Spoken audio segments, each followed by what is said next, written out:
Dan ljudi, danas ću vam pokazivati moj album koja sam slično dobio. Ovo je album Dima 365 o kojem sam vam pričao. I danas ćemo krenuti sa upoznanjem, kao što vidite na poređeni znate u trojicu igrača, Noe, Ronaldo i Messi. Nego vam pređemo na stvar. Otvaramo, samo čekajte minut. Otvaramo prvu stranicu i kao što imamo tu imam jednu sličicu. Otvaramo drugu, nemamo ništa. Kao što vidite ovdje imamo neke sliđe. Vidite ovdje ovako izgleda album FIFA 365, ovdje su neki klubovi.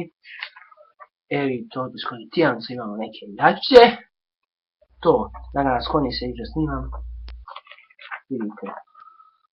To.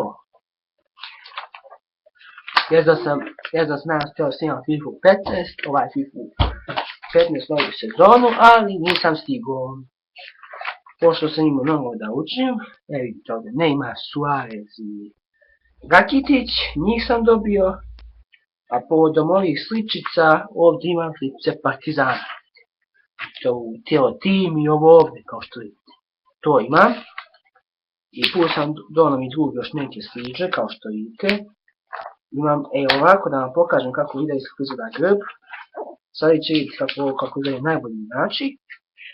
A sad ćete vidjeti kako izgleda igrač ovaj, Zlatan, znači imam zlatnog igrača, kao što vidite, ovaj igrač ovdje.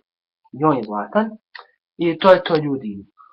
Nadam se da se svidio ovaj klip, ali ne znam možda se neko nije svidio, ostavite like, share i subscribe i vidimo se u sljedećem klipu. Pozdrav!